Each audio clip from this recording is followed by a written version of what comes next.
Well, I don't know if y'all saw the countdown. Did they see the countdown, baby? They saw the countdown.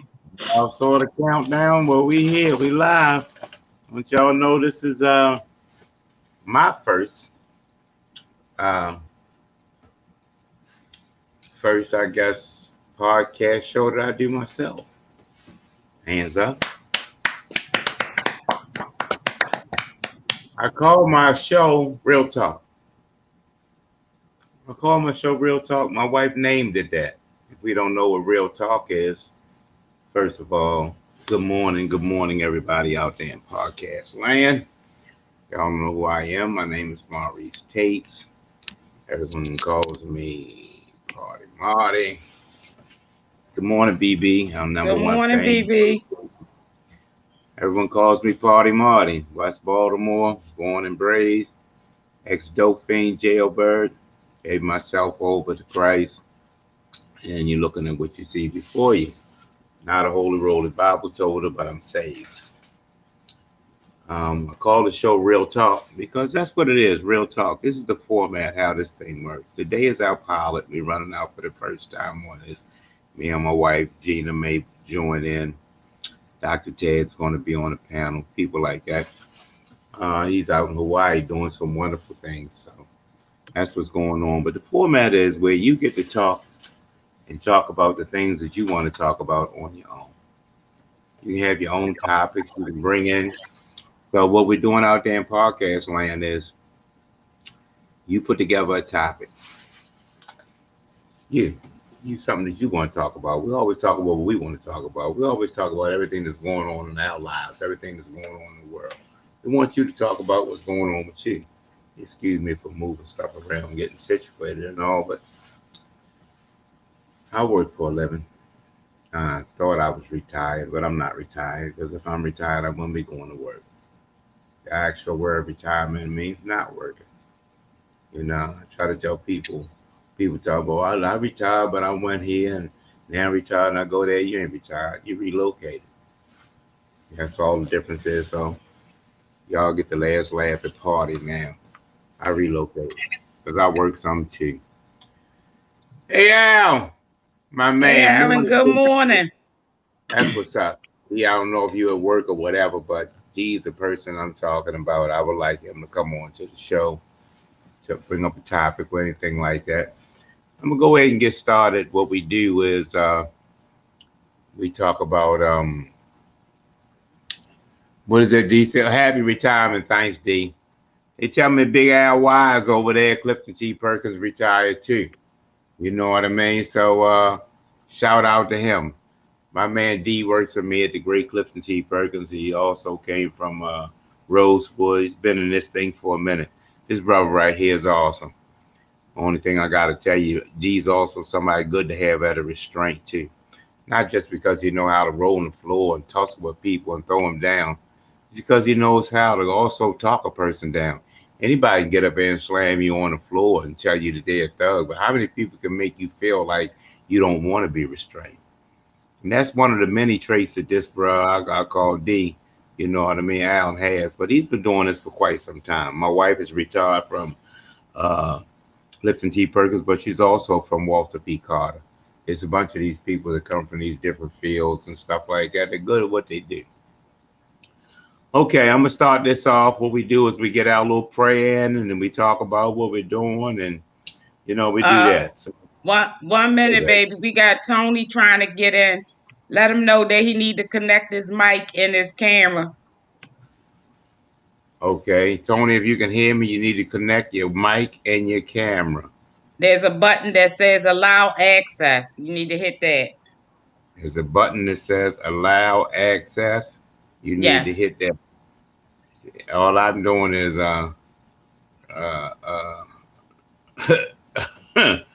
repeating what my wife said. So that That's right. He I he said, already he already hit the link, but he has to hit connect to allow the access for his mic and camera, and then he'll be ready to go. okay, what does he need to do now? Hit the button that says allow mic and camera access. I'm gonna show y'all how new we are. This how we're going through the motions. So that you know, apologize for eating right then. I didn't even think about what I was doing. Tony's my good friend, fireworks guard. Tony's trucking, but I guess No, he's not Tony from split. Tony split. Tony split. Oh, Tony. Tony Jack, let me tell you what you gotta do. What you gotta do, baby? What do you gotta Allow do? mic and camera access. Allow mic and camera access. I'm gonna dial them too, man. I apologize. We're learning as we go. Well, no, we're not learning. We know what we're doing. We're trying to educate and hip y'all. We got a whole bunch of them jumping in there, Jack, to be trying to figure out how Tony split to get in, ain't we? All right, well, we're gonna go ahead and get started, and when he gets in there, he'll get in. But anyway, so let's go ahead and act like we know what we're doing, baby. Baby, let's get professional and stuff like that. Start in prayer. Father God, thank you for the wonderful things that's going on in our lives. Father God, thank you for this podcast show. Father God, thank you for the relaunch of the launch of the launch of the relaunches that's launching. All these things are you, Father God. We always pray for the people over there fighting them God-forsaken wars. We always pray for them people over there that's dealing with the pandemic, that's losing their lives and what have you, and friends and family. Once again, we pray that you get everybody together to tell them to get vaccinated or wear the damn mask. Father God, let's also make sure that we know that those people understand you are over there fighting them God-forsaken wars, sometimes losing your lives away from your family, just so we're able to do bonbons and do things of that nature. Tony, you on air this party, Marty. I sent you the link. That's what's up. Here we are. Right now, moment of silence. Amen. Amen.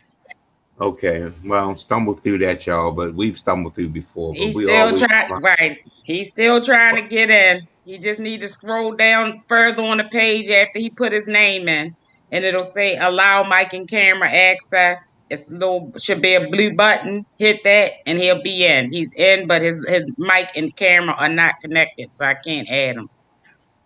Okay. All right. Anyway, anybody that's over there by Poplar Grove and Emerson Avenue, it's Tony Split. Y'all know the store. Tony Split, my man, my main man. Poke your head in there and tell him what he ain't doing. This Friday over there, when he gets in, he'll tell you on Emerson and Poplar Grove, we're going ahead with our book drive. We're putting up book bags, feeding the neighborhood. Moon bouncers will be out there, face painters, balloon twisters, free haircuts, doing what we're doing in the community, in the neighborhood. We're giving back. You know, sometimes if you're not the solution, you're the problem. We don't want to be evil. Okay, here's what we'll do. I'll tell you how this thing goes. It's like a 10-minute joint. So for the first 10 minutes, you get up there and you talk about whatever topic it is that you want to talk about. You talk about your business, you talk about yourself, you come out, have a question, you do some things of that, whatever you want to do. BB, we tried to send you a link. I don't know if you got it. If you want to be on the show this morning, we always send that to you first. You're the #1 fan. We'd like to honor you. And Raynor Roberts, we sent you a link. I don't know why these things aren't coming through, but we know that my wife is doing a part on her end. So we have people that's going to call in and be on the show. Then we have people with topics. Okay, let's do topics. Karen Cunningham is so, I would call aggressive. At work, she's in security. She's a ranking officer. She does a lot of things. She's retired from the great Clifton T. Perkins. I always see us talking to her, but she said, "Party, you know, I'm a little shy. Some things you don't know. Ain't nothing shy about me." My wife is semi-shy, but she don't have a chance to be shy now because we're dependent on her. So what we'll do is we'll talk about her topic. Her topic was grieving. So everybody get in there and respond, say whatever you want to say about a grieving. Sometimes people, D. Allen, 29 years. Damn, my man. Taylor Man is when me and D come back from way back in the day, man. But anyway, good job, state service, D. Anyway, that's the topic that myself, D, Wise, Marion, Claudette, BB, rest in peace, Many Me, Eric Hall, who brought me into this thing. Miss Kelly, Miss Gladys Kelly, she was in charge of Clifton T. Perkins, who taught me most of the things that I know. Good morning, Tony. Anyone? I'm here, sir. Well, Tony, if you want to get on the show, I'm gonna send you the link right now. You can talk about whatever you're doing. Mental illness, something that we don't have a clue about. Everybody sees it as different. That wasn't BB's topic. This is a random person that does not want everybody to know their name, but they've been my friend for quite some time. We're going to start with that topic. That came up in my blast. Mental illness. People don't have a clue. People really believe that mental illness is something that, you know, people stand around and go, blah, blah, blah, blah, blah, blah, blah, blah. You know what I mean? Swinging the airplanes and stuff like that, but it's not. Tony and I, most people know that mental illness with us comes from them godforsaken jails. Do y'all realize that most people, I would say 50% of the people in jail are in jail because of mental illness? They're in jail because they didn't have any insurance, they didn't have the medication, they didn't have persons in their corner, they didn't have any place to go to deal with this situation and circumstance. Is that who was that? Mike Brown. Put him in. Yeah, that's hey, Paulie, okay. Hey, boy, there you go, Tony. We got it right, Jack. It's my man, Tony Split there. Hey, listen, everybody out there in podcast land, this is my really good friend. We call ourselves brother. Tony likes to give me the title of Big Brother. I still to this day don't know why he do it, but I thank him for it. Because this dude right here is one of the biggest people I know. Tony has numerous businesses. He's from TNT Enterprise. He's going to tell you exactly what he's doing. But if y'all ever come down to the back to school giveaway at Carroll Park, at Druid Hill Park, and all of them he was giving away, there's a person who started this. Tony is an advocate for the neighborhood, man. He's an awesome individual. He's going to talk to you and tell you a few things about what he's doing. My wife just loves his brother. His brother got a heart big as gold, man. And I'm saying he surrounded himself with hitters. You know what I mean? When you see Tony out there at these events and stuff like that, you looking at this person here, that person there, you know, that's sticky, woo, that's black and stuff like that. They just regular people to Tony. He don't run around and try to go off and see, you know what I mean, stereotype himself, or we don't put ourselves in a position. But sad part is, Tony, that's our circle. Our circles are hitters. Our circles are some thugs. Our circles are ex-fiends. Our circles are sometimes murders. Our circles are convicts. You want to know why? Because we hitters. Because we ex-thugs. Because we out there doing them things. We bang them guns. We did all this. But here's what we doing now. Tony, right now, we've always did the Carroll Park back to school giveaway.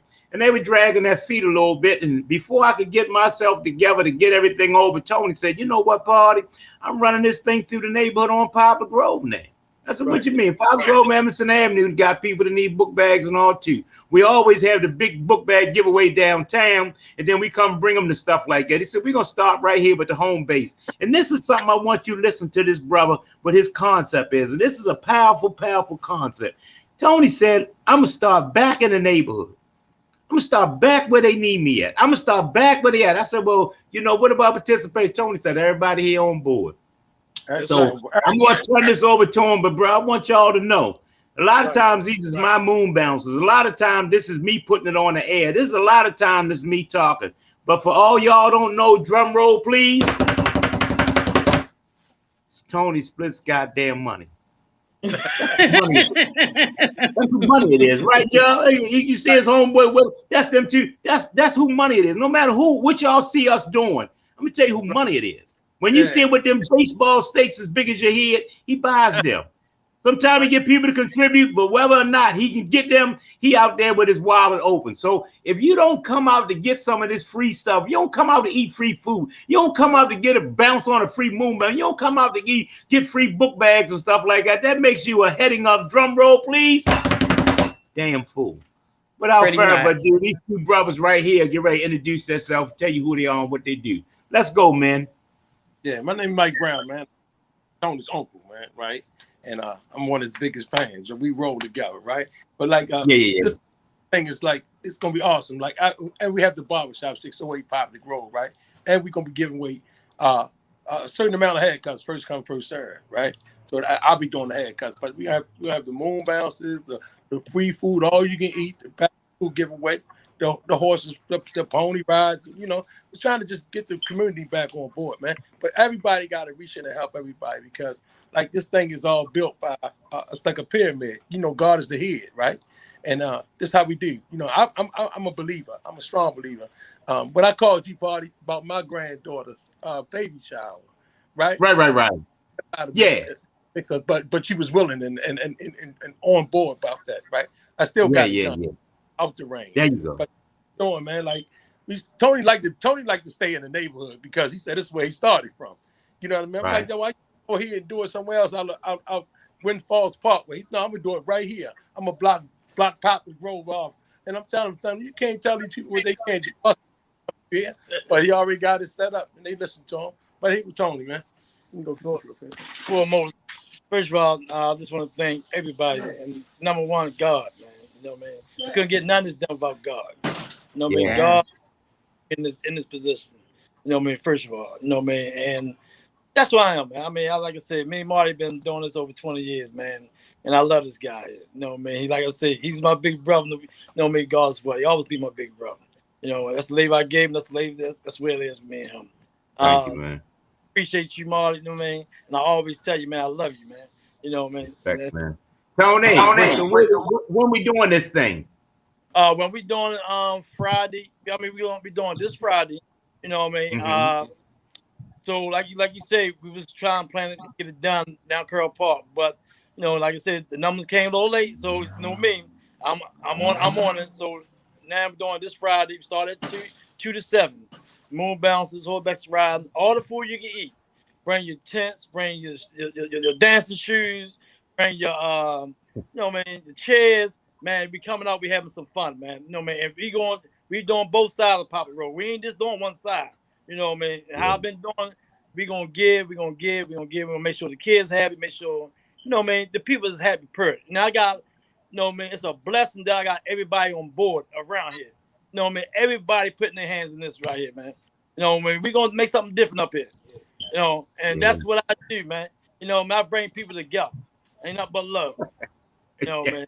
Hey, I want to this Friday at 2 o'clock, 2 to 7. You know what I mean? Bring anybody, any race, it don't matter. You know what I mean? I'm here. We here. We're gonna be here.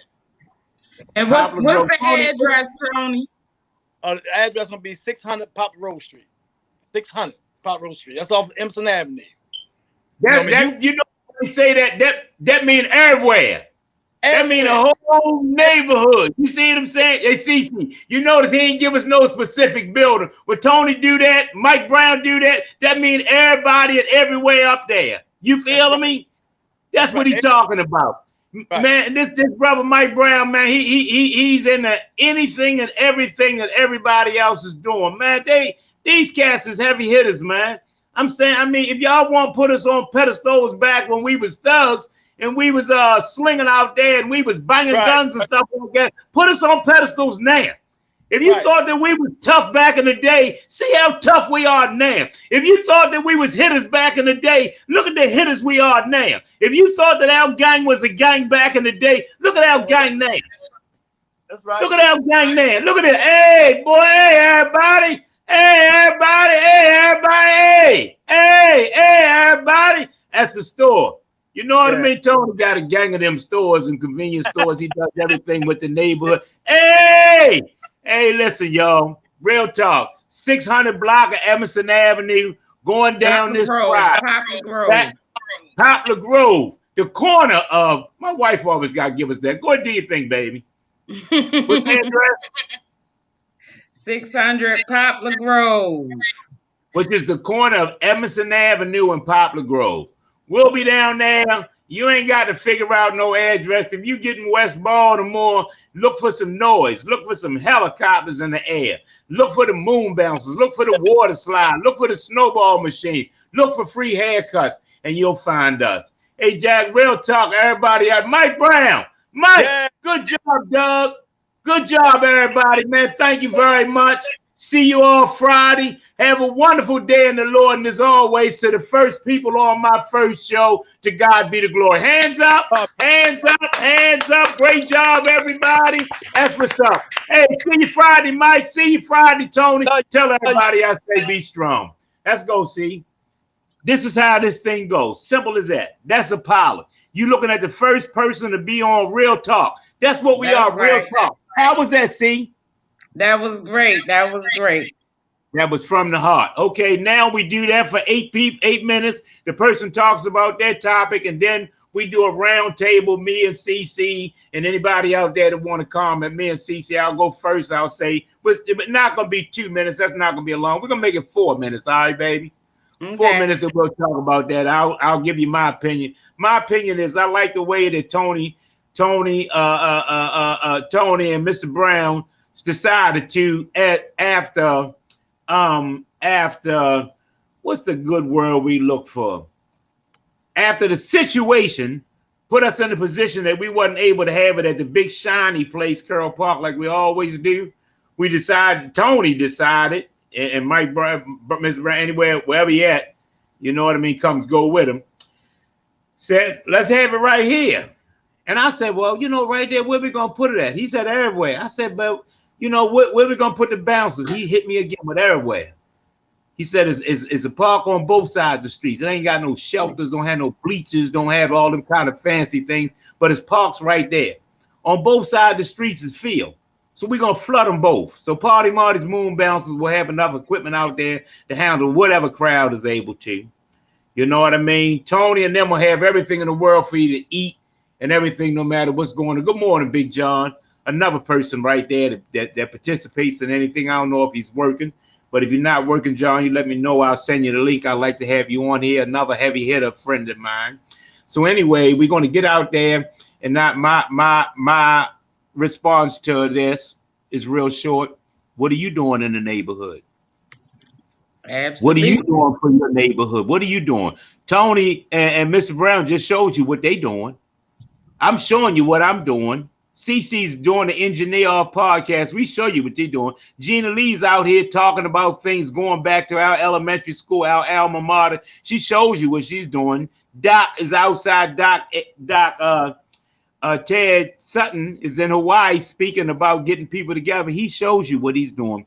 What are you doing for your neighborhood? What are you doing for the youth of today? Absolutely. Absolutely. And I just wanted to say, you know, Tony is an awesome brother, you know, a pillar of the community. And, you know, these kind of things, y'all, people don't have to do them. You know, they do it because they feel an obligation to the community. We always talk on this show about how it takes a village. Well, this right here is the perfect example of what we're talking about. You know, it's a lot of young people. You could go and have these free giveaways anyway, but charity should start at home. You know, if you have kids in your neighborhood, I mean, so many children you never realize what a small thing can do for a child. They have a new book bag. They have a fresh haircut. You go into the situation with a new attitude. It makes you feel like you are ready to learn. You're ready for school. You know, your self-esteem is boosted when you go in there and you fresh, and if you look fresh, your mind will be fresh and you'll be ready to learn. So, you know, some of these are some awesome brothers doing an awesome thing. And I left that banner right there so that everybody can see it, so that you can get the address. I had a little typo, but I corrected it. Thank you, Brenda Bailey.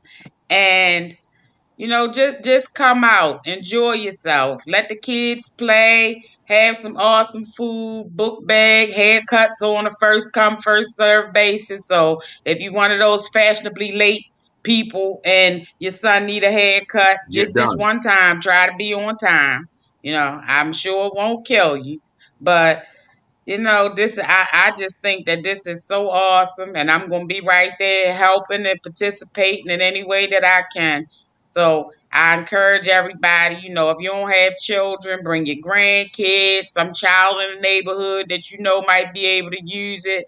You know, just come, support, and enjoy. Here's what I'm going to do, what my wife and I are doing for Party Marty's Moon Bounce on our podcast that we call ourselves Real Talk. What we're going to do is we're going to put ourselves in a position for you to help you, and you help yourself. We're going to go half. We're going to donate $100 also to the haircut situation of this, which means half. After the haircuts are done and stuff like that, if he's finished with the free haircuts and all, we're going to put up half. If a haircut is $20, you put up 10, we'll match it with 10. If a haircut is $10, you put up 5, we'll match it with 5, up to $100. We're going to put ourselves out in the ring. We're going to throw out $100. Okay, see?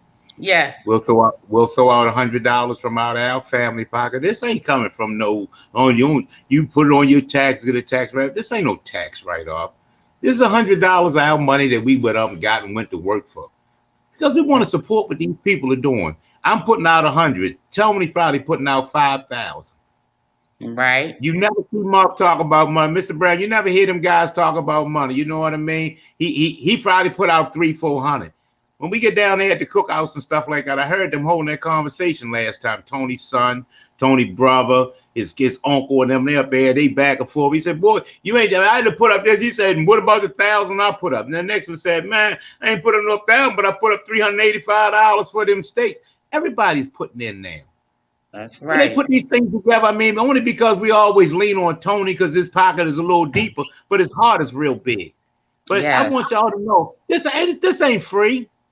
Yes. But people also tell me you write that in no tax write-off. Anybody writing nothing off for no tax write-off. This is how money is coming out of our pocket right now.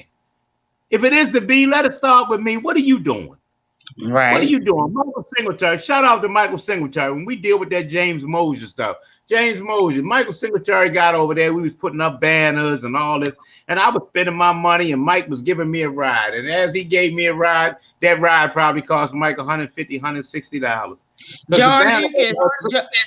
John Lucas said before COVID 2020, I was planning a community event behind my house at the baseball field. Had been approved by Baltimore County Recreation, then COVID hit.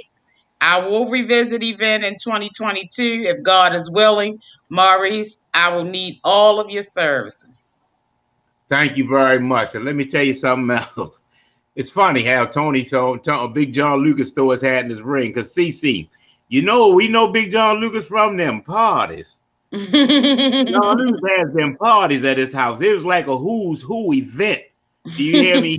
John, I'll tell his business, but won't tell his business. John got a lovely home, got a big shot house. He was one of the people that was buying houses that wasn't a row home in the city before everybody. He got a big old outback baseball field out there. He got a lovely home in and out. He always had a lot of things going on. You know, good morning, Sheila. If you want to do your business, advertise your business or something like that, let us know, Sheila, and I'll send you the link. You can be on the show too. But John Lucas throws his hat in the ring. He was one of the first persons to tell me about, you know, consolidating stuff with the pyramid thing, not as it being somebody stealing. He was the one that when I was working at a place, he said, you know, we could all put up $500, Party. I said, what can we get with $500? He said, nothing. But what can we get if 10 of us put up $500? There you go. That's what John Lucas said. Then he had a meeting. He said, we talk about, I got y'all excited about 10 of y'all putting up $500. What if 30 of us put up $500? What could we get there? My mind started ticking and all this. I'm putting up $500. He said, here's the catch. Nobody can take anything out. Nobody can take anything down for a year. After the first year, we reinvested all right there. Then the second year, we can start taking out some dividends. If you ain't got $500 to put away for a year, then guess what? John said you ain't really ready for this group anyhow. Right. That's the truth. Okay. Enough on that topic right there. Thank you, Big John, Tony, Mr. Brown, everybody about there. What was the address again, C? 600 Poplar Grove. Corner Evanston Avenue and Poplar Grove, really the corner of Poplar Grove and Harlem Avenue, up in that hole up there. Jack, go up, look for us somewhere. The Chinese joint, whatever you want to call it. TNT Enterprise stores up there. A lot of those things in that area right there. So get over there and follow us. Next topic. Then we do this right now. Later on, I'm gonna have a bell, which will really be an egg timer. But here's my egg timer now. Next topic. Drum roll, please. Okay. We're going to talk about the topic. We're going to call her Cinderella. They told me to talk about mental illness.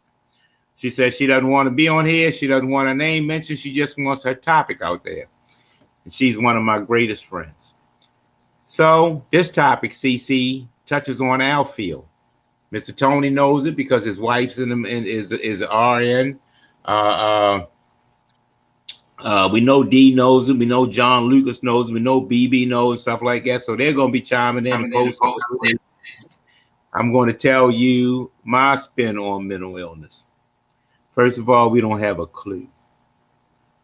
We don't have a clue. I worked at the Great Taylor Manor, which was a ritzy mental illness place, where Vice President of Coca-Cola son may come by there, coming crazy as a bedbug, looking with his head nod and everything like that. Every year, March the 18th, when his mother died and his wife died in the car accident, he has a nervous breakdown. And we'd be talking to him, we'd be in groups and stuff, and say, man, what's wrong with you? Why don't you get yourself together? And he would leave out of there 30 days later, CC, in a limousine, in a Hugo Boss suit, $2,000-$3,000 suit, just as normal as you and I. Buy lunch for everybody. We used to go down to Phoenix down there, come find out. He said, y'all can go here down to the Phoenix. He didn't set up around the unlimited cash flow. This man's millionaire, multi-millionaire. But when he came here, he was mentally disturbed. We did not have a clue about mental illness. A breakdown every year at this time. And we would ask, how could he not get himself together? What's going on? Well, the person that came up with this, her concept was to make sure to let me know this is what I'm supposed to talk about, Cinderella. Cinderella said, in case you don't see it now and you go back over it and, you know, watch the rerun or something like that, Cinderella said, here's what's going on, especially us as Black people. We're so prideful, right? See, we're so prideful, we don't want anybody to know we're sick. Today's my daughter's birthday, Tiffany Tates. If y'all don't know, Tiffany Tates, T-Berg, everybody at the great Clifton T. Perkins knows my daughter. Shepard Pratt knows my daughter. Taylor Man knows my daughter. You in West Baltimore, no matter who you are, you know my daughter. North and P, Inky, the whole mob, my goddaughter. Today's her birthday. Tiffany's birthday is the day. I had to cook out at the house yesterday, just a little brunch to Tiffany that 20 through. Did she do it? Oh, see, did 20 do that thing?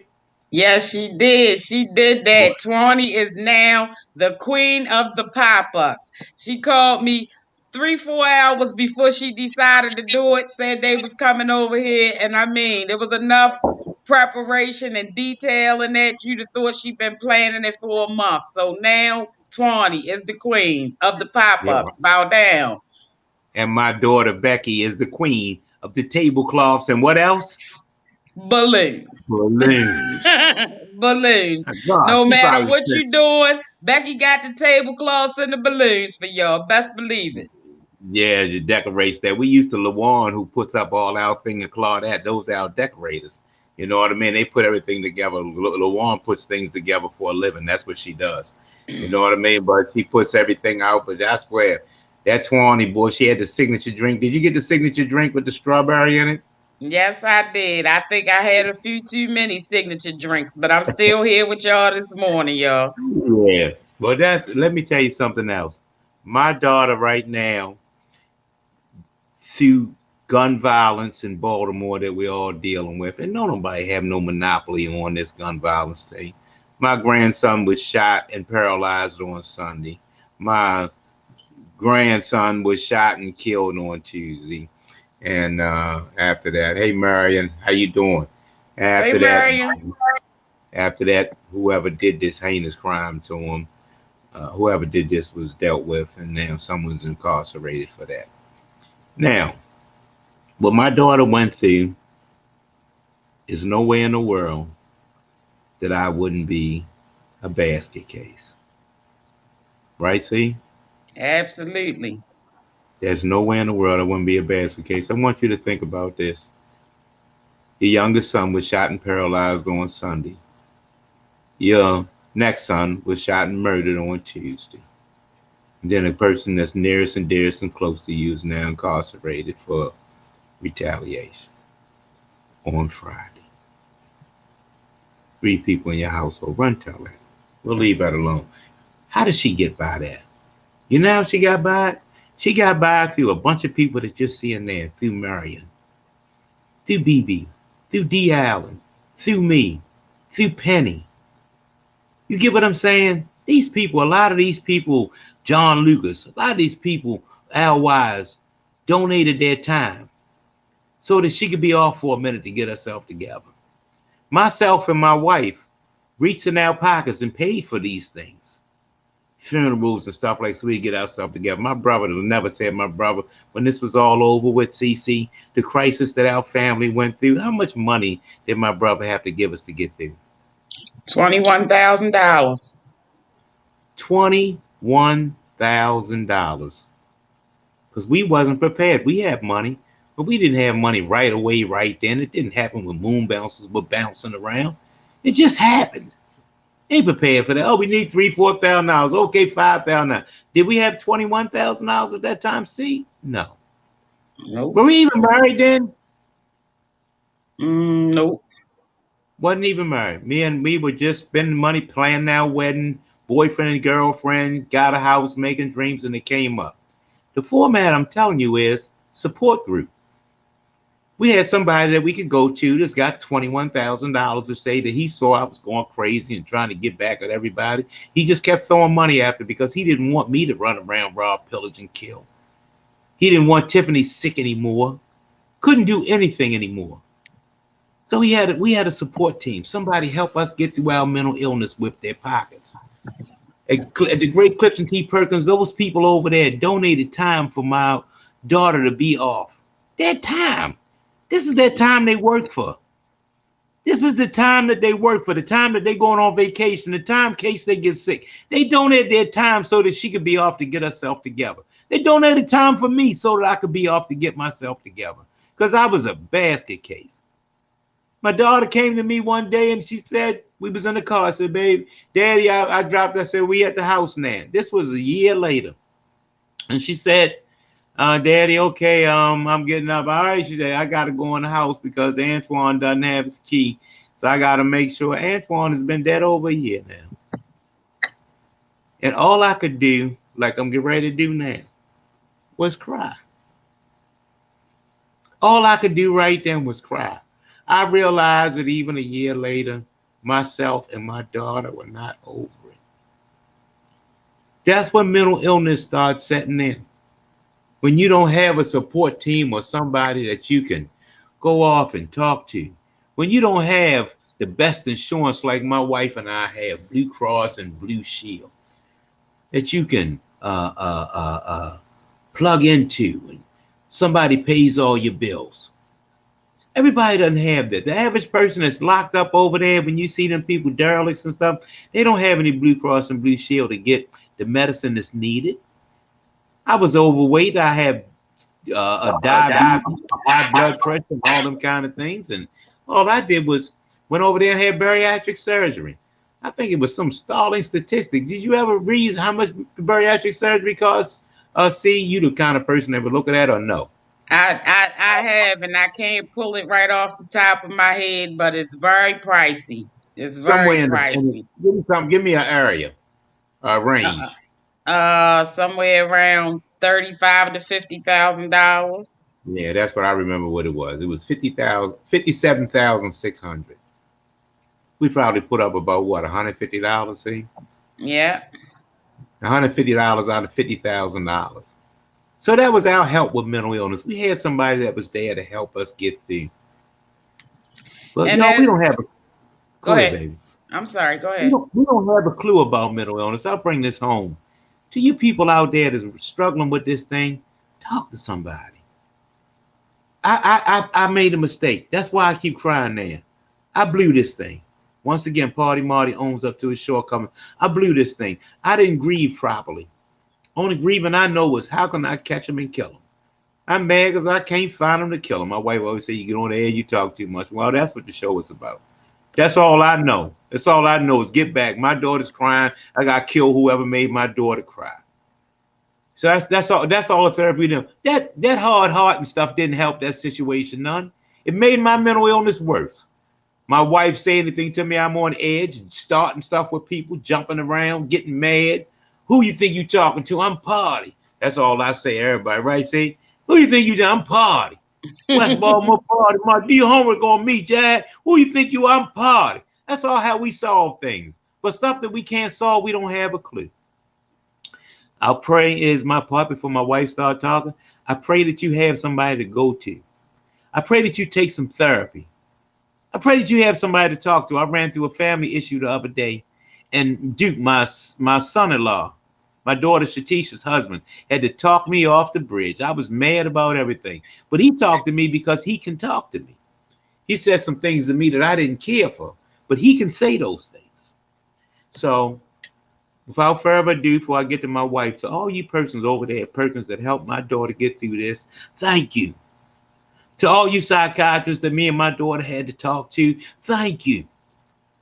To the people that just let us talk and vent sometime to get through this, thank you. To Mr. Brown, the funeral home that was considerate of us in our time of need, thank you. Thank you, thank you, thank you. To everybody out there in podcast land who you've helped somebody get through a situation that could be gone crazy, thank you. Last but not least, Tony, Big Tony off Rogers Avenue. My big man, the fireworks person that took me out there when we was getting them fireworks, that kept opening up his pocket. And you see them fireworks busting up and they was starting to get to a $1,300 who pulled out his credit card because I was saying, man, this is overwhelming. He said, Party, I'm going to help you. He gave me a ride there to show me where it was. He said about pulling out his wallet. Pulled out his wallet. We went up there 2 times, and both times we went, he pulled out his wallet. To that brother that made my cookout in the fireworks display and set him off for success, Tony, man, thank you. CC, comment? I just wanted to say that if anybody noticed and paid attention, I know y'all pay attention to me changing colors, but you see, I started the banner off of mental illness and I had to add grief because a lot of times when people experience trauma, they, as my husband said, do not grieve properly. And when I say that they don't grieve properly, what I mean by that is that we have to understand that grief is different for everyone. Good morning, Gloria.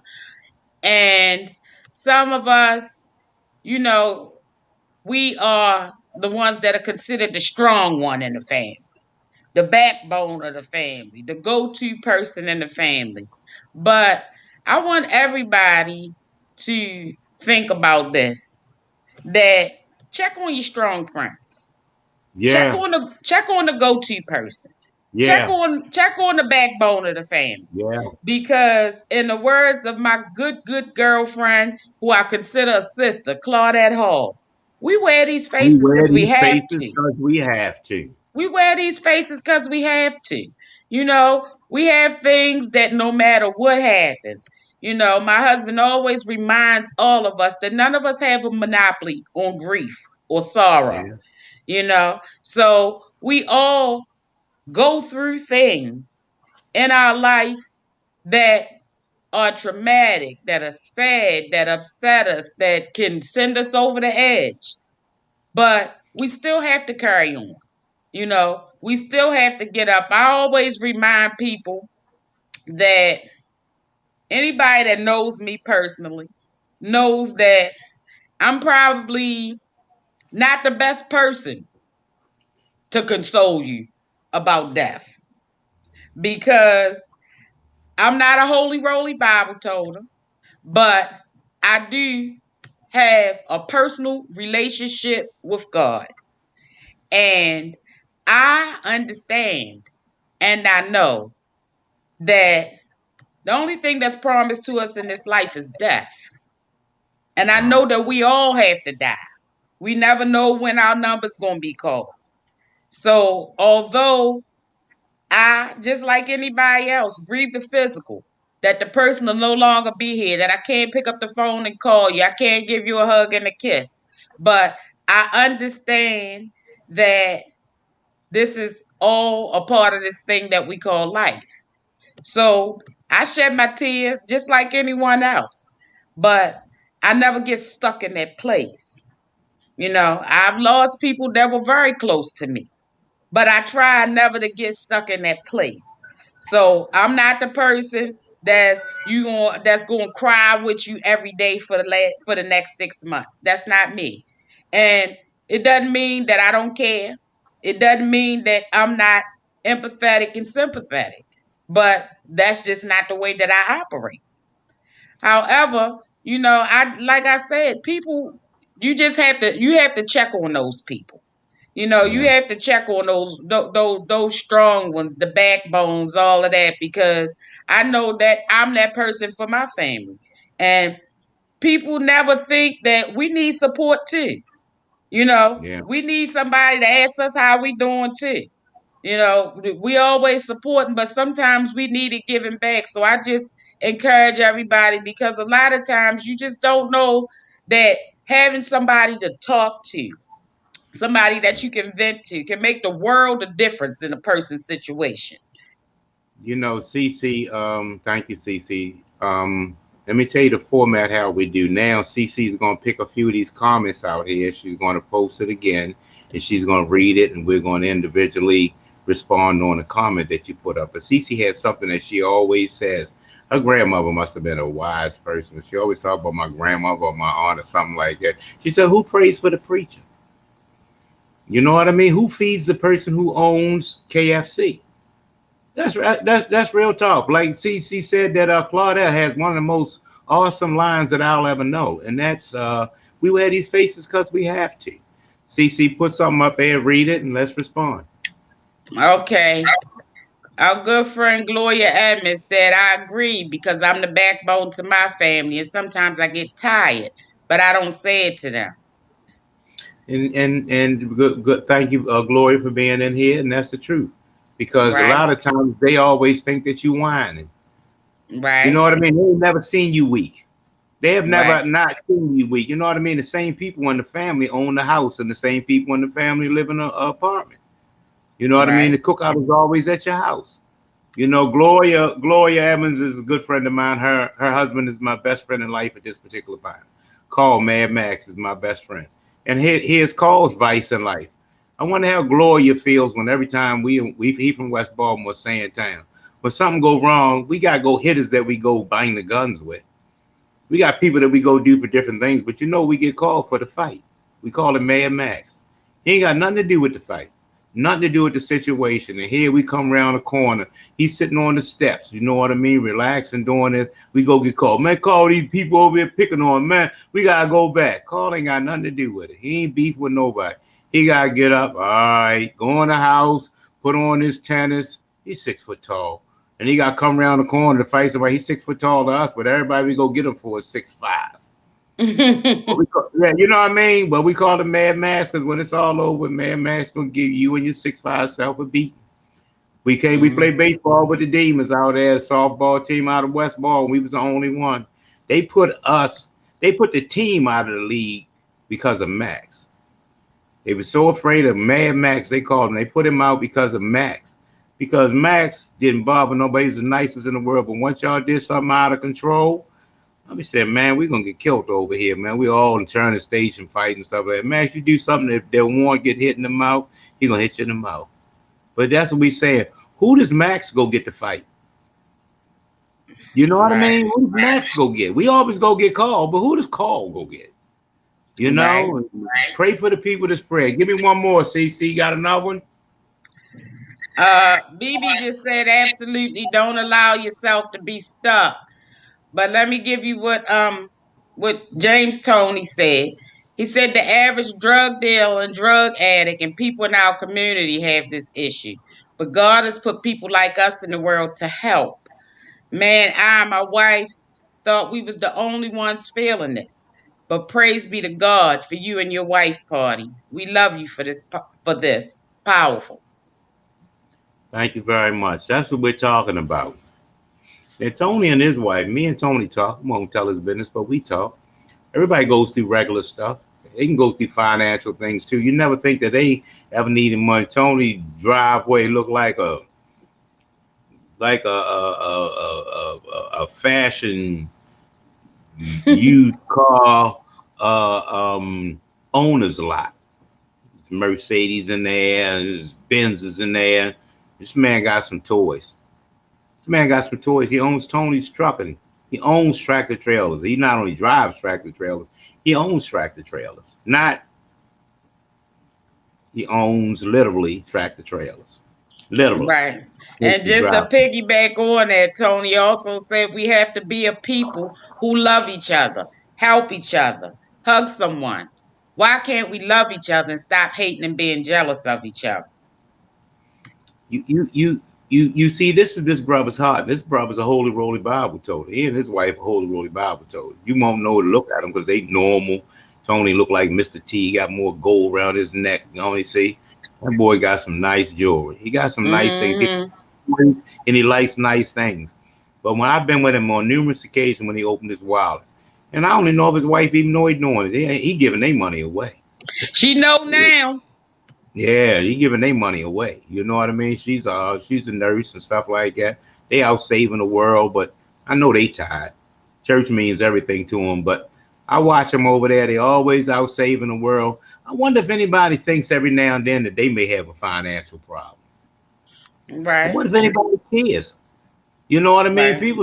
People see a lot of times, you know, and I ain't ashamed of that. Remember this, if it sounds like I'm bragging on my Lord and Savior Jesus Christ, it's because I am. I don't run around and say I'm broke. I ain't got no gang of money, but I ain't broke. I don't wear broke. I ain't running around. Everybody know I got a couple of dollars. I work till I retire. I'm 60-some years old. My wife worked till she retired. We okay. But we got bills piled up like everybody else. And another thing, just on that right there that you saying, baby, and realize this, that even your friends, the ones that are okay, you know what I'm saying? We ain't gotta be broke, destitute, telling you we need you to bring us some food and all of that. But even your friends who are okay, small things mean so much to them too. You know, I know on another podcast we spoke about how my good stepson, Maurice, always comes over and brings me flowers. You know, he don't have to go and get a forever rose that's gonna cost $1,000 and I'm gonna be able to keep it forever. But just to stop past the store on your way up Liberty Road and go and buy some flowers for me mean everything to me. You know what I'm saying? And my husband will take me on trips and give me anything that my heart desires. But that small gesture just means a lot to me. So, you know, some people don't want to give their friends the Tonys and the Party Martys of the world. They feel like, what do you give a person that already have everything that they need, everything that they want? But small things mean a lot to us too. You know what I'm saying? So that person in your life who you feel like don't need nothing, just try. Take them some flowers. Give them a card. You know, just call them up and a phone call, a text. Just say, hey, I was thinking about you. You know, little things mean a lot. And everything is not about the amount of money that something costs, y'all. You know, and I'm gonna tell you something else too. Good topic, baby. Good response. We'll bring this topic home, but I want to let you know about these podcasts. I listen and learn. My wife right now knows she can look to her left right now. What's in the middle of that table that you're looking at right now? Some beautiful flowers from my husband. My son, every time you turn around, my wife starts talking about on the podcast how he drops off these flowers, how they look. I didn't just run around and listen, act like I didn't hear what she was saying. But I was out going to the market the other day. I stopped at that joint, got them flowers. So now every 2 weeks we agreed. I said to her, babe, so what you say about every 2 weeks? I said in a smile. She said, yeah. So every 2 weeks I'll put some more fresh flowers on there. We'll shout out again, Claudette for the vase. Right. Maria said, right? Give me my roses while I'm here, not when I'm gone. That's exactly what I'm talking about, Maria. That's exactly what I'm talking about. Marion, I don't know if Derek's around, you know what I mean, or something like that, but I want Derek to be on the show. If he's around, we'll send him the link for you to get on there. Marion husband is that guy that y'all call Coach Derek. That ain't somebody that you know, that's her husband. If you out in the Park Heights community, I know you know who Coach Derek is. I don't care if you're young, middle age, or old. He either played sports with Absolutely. you, he either played sports with you, or was in charge of the sports, or he was your coach. They call him Coach Derek. He don't even have a name. You know what I mean? Not Mr. Jackson. His name is Coach Derek. Everybody know him, and I found that out. This guy does things in the community, and he got some stuff that's going on. If he's not on this episode, he'll be on the next one. But he has a bunch of things that's going on in the Park Heights community. Now, I ain't too crazy about Park Heights. You know what I mean? Because a lot of times I didn't know. All I know is I went to Northwestern. Park Heights to me meant fight. I went to Northwestern. I spent a lot of times on the corner. I'm 64, going on 65 at that corner, Park Heights and Cold Spring right there. Spent a lot of times up there running around with, you know, Dennis Wise, little brother, Freddie Wise. We run around with them cats, White Boy, Buddy, and Boo. I'm a karate person. So we spent a lot of times up there. But Park Heights, if you don't know, is a tight-knit community, good and bad. Good and bad. Park Heights is so confused. The 1000 block of Woodland beefs with the 1200 block of Woodland. What the hell are y'all talking about? He said, yeah, man, I can't stand them. I said, they live down the street from you. They play football against each other. If y'all from Park Heights, you can chime in. They play football against each other. If you miss your stop, CC, if you live on Woodland and you miss your stop and you get off down the street, you might be fighting. 2 stops later on the bus means that you're in another neighborhood. Park Heights is crazy as hell. The top, Emerson Village, the top fights the bottom fights the valley fights the shopping center fights Monastery. They all in Emerson Village and none of them like each other. Now we see that as crazy, but what that's called, families taught you to be a tight-knit group. They taught you to be a tight-knit group. We confused with that name. Okay, that's another topic. Damn, this thing, with CC, we gonna get good at this, aren't we? Yes, we are. We're gonna get caught. It's called Real Talk. Let's shout out the person who came up with this name, Maurice Mays. My boy Mays from Clifton T. Perkins. Straight up, brother. You don't like Mays, tell him, see, you don't like Mays today, you ain't gonna like him tomorrow. Pretty much. Ain't nothing phony about this brother. That's one of my men. He's a Raven fan, sports guy, knows cards of sports, and he's a basketball beast. Run down there. You on a fast break, he outrun everybody. Just look crazy when he run down there with his dreads bouncing and stuff, but he fast with the ball. But anyhow, he got this thing. He said, real talk. No, we used to like, man, yeah, Ravens look good this year, man. We're gonna kill everybody. Watch this, man. Listen at me, real talk. That's all right, man. I'm gonna tell you something, Jack. I don't know who you think you're talking to, but you're gonna watch your tone when you talk to me, man. Real talk. So I was figuring out the name for my show, and Cece said, the way you say the word real talk, you know what I mean? That's the name of your show. So she gave me, if she ain't already got enough positions and stuff that she just stole from me, you know what I mean? Then she done named my show. I'm slowly being Himpack, you know what I mean? Big Ham was here, 3D Hams the Shield Deloach. They would say, yeah, boy, you Himpackers, I don't know what. But girl got you Himpack. It's a good Himpack. I don't mind it. You know what I mean? It's a good Himpack. If that's the worst thing anybody ever tell you, you doing good. James Toney said, we lean on God for all our needs, but it's so good to see people who are beautiful. You guys are beautiful, but God got us all. If you need something, God is so close and he'll answer any problem in your life. Just start praying to God in Jesus Christ's name. Amen. It will change your whole situation. Believe it. That's what our community needs. Y'all, this is not a black show. This is not a white show. It's an informative show. If you see everybody just keep punching in and stuff like that, I want y'all to know. My shout out to my sponsor, Kurt from Sandtown. He's a Muslim. And he took a liking to me when I was down there at Peachtree Fulton Avenue and Lawrence and stuff like that, washing cars in my addiction when I weighed 131 pounds with a 29 waist and a 90 head, strung out on dope, coke, and ready. And how I used to get my $6 to get the gorilla off my back was wash people cars. So when y'all look at me now in the neighborhood, fuss at me. Rick must be at work. But Rick and them, he don't make a big deal. Rick say you can park any of the cars in front of my house, but don't park what there, CC? That big ugly truck.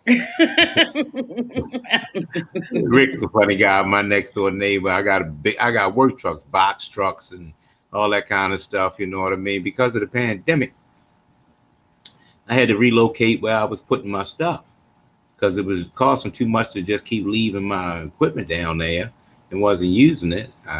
So I started relocating, bringing the stuff to the house. And now we got an old gang of cars. We got 7 personal vehicles, and then we got the trucks and stuff. So the neighborhoods, sometimes they complain we had to move stuff, but that's the name of that. But it's so funny that it's truly amazing. In my addiction from washing cars and all that, my bottom, I always said to myself, whenever I get a chance to get me right, I'm gonna have the nicest cars on the lot. And ever since I started getting right, working doubles and triples at Clifton T. Perkins, doubles and triples at Taylor Manor, doubles and triples when I was Baltimore City Child Protective Service Transportation Supervisor. I never could afford these new fancy cars, but I always got a tough car, had a little age on it, had that Lincoln Mark 8. Now I drive. Sounds like I'm bragging on my Lord and Savior Jesus Christ. Once again, it's because I am. I drive. My wife has a Range Rover. I drive a Jaguar. You know what I mean? Honda vans and stuff like that. We got some nice whips. Ain't none of this stuff new like that fancy stuff y'all got, but we still got some nice stuff. But real talk. Y'all know anybody that know me, they know I call my husband the Bob Barker of the ghetto. Anytime that somebody that he love have a special event, watch the car keys, because he might just, if he have enough of them cluckers, he might just give a car away. He gives so many people cars. All you gotta do is just get your license and come over here and say that you don't have a car. You get a car. You get a car. I don't know if he Oprah or Bob Barker, but I'm telling you, everybody gets a car. Yeah, yo, you got these vehicles sitting around and you use them every now and then, and you see a person that needs something. This started with my granddaughter Tawani, who put on the thing. She went to school. I asked her to graduate and go to school and all that. She graduated, went to school, and she came in and she was telling, yeah, Dad, Pop, I gotta get a ride and this and that. So I gave her my Lexus at the cookout, and I watched what it did to her. It was a nice Lexus, but it was a car to me. I had a gang of them.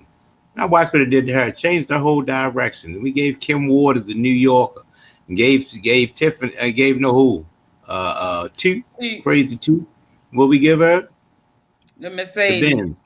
Yeah, we gave her that Benz. And I watched these people, how excited they were. We had so many cars, we couldn't find a way to park them in there. I wasn't driving them. But they ain't worth nothing when they get a little age on them. Tony will tell you that. They get a little age on them. You get ready to go get another car, you go trade in a man, say, I give you $2,000. You give me $2,000. That darn Jaguar sticker price $88,000. We spent $21,000 cash on it. You talk about you gonna give me $7,000 for it. I'll keep it first. I'll set fire to it or ride off a cliff for it. I'll take $7,000 for an $88,000 vehicle that I spent $21,000 8 years later new for. Stop acting crazy. So we start ending up with them, you know what I mean? And that's what we do to help people. All right, y'all, we rambling now, but this is how this thing goes. This is the format. But okay, I just mentioned that because, you know, this morning we've been talking about community service.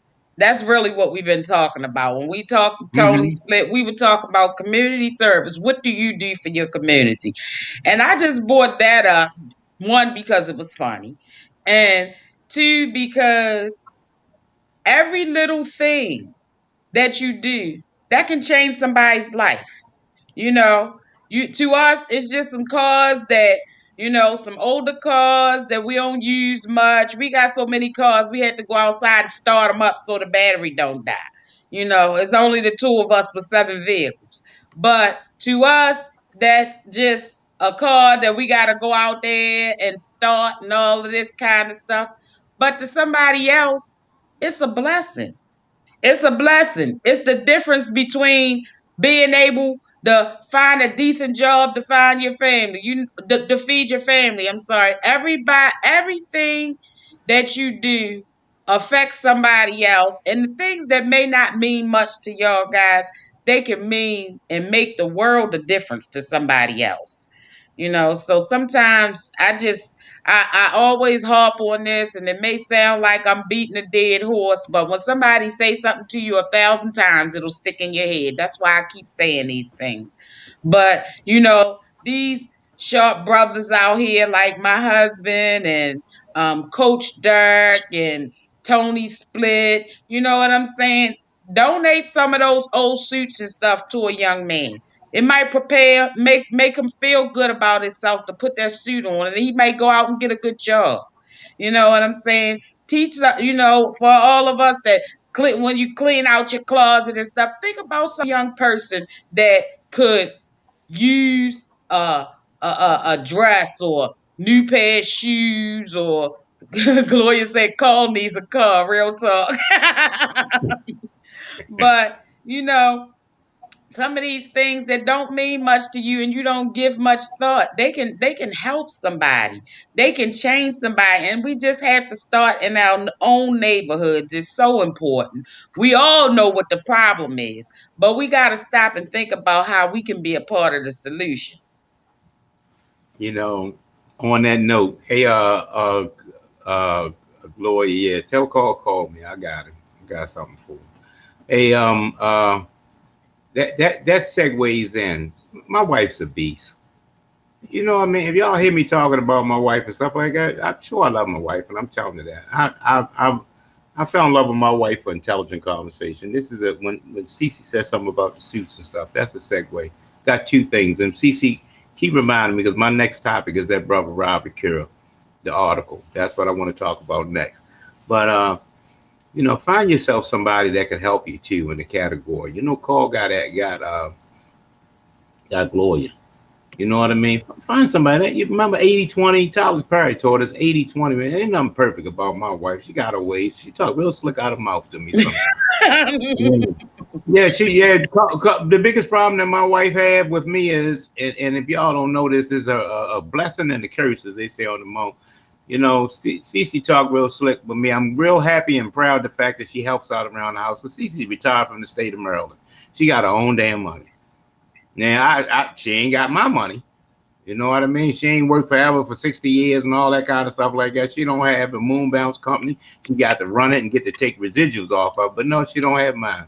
But if we divorce tomorrow, I ain't gonna say she's gonna have a boat down the harbor. She ain't gonna drive the Range Rover. Well, yeah, she will drive a Range Rover because it's hers. But she got her own money. She's gonna be able to have a place to live, food, car, and all that kind of stuff, with or without me, because she worked till she retired. But one of the biggest setbacks that she had is she got her own money. So she don't take nothing off me. When we was at work, she wasn't nothing like this. Nothing like this. At work, I ain't saying the word naive, but she was easygoing, not confrontational, did everybody's job, did whatever she had to do just so she could get the day over with and go home. She did not want any confusion. I ain't let nobody take advantage of me. I get the schedule. Remember, we used to BB, Mary, and y'all, we make them make the schedule 10 times. It'd be 10 o'clock, and they still remaking the schedule. I'm sitting 9 times, and you sitting 8, new schedule. We would do all that. You feel me? I ain't let nobody do nothing to me. But I'm going to tell y'all something. Find somebody, y'all, that can help you. Find somebody. I towards the end, when I started being in love with my wife, it was great that, I got 20 years on, and she was really attractive. I was dealing with her. I was in my 50s. She was in her 30s, and it was like exciting as hell. But I fell in love with intelligent conversation too. She's smart, and I like to talk to her, and she can cook. Get somebody, y'all, that got something to offer you. But when all this, you start telling me, boy, you should see when and boy in the bed shit, when you get what my wife say, what you say, Cece, and what do you do after you get out of the bed? I always say after you get out the bed, then what you do. What do you have in common beyond that?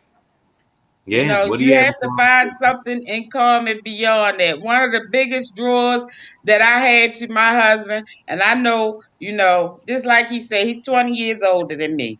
So I'm sure that initially everybody thought that it was his money that attracted me to him, but that was not it. The biggest thing for me was I found a man that could make me laugh.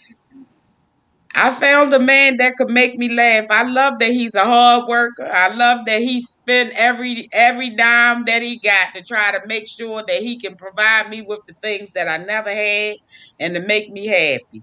But the biggest thing for me was that we were friends first, you know. Yeah. So he could always, everybody that knows him knows that he has a sense of humor. And you never realize when sometimes that you're missing something until you get it.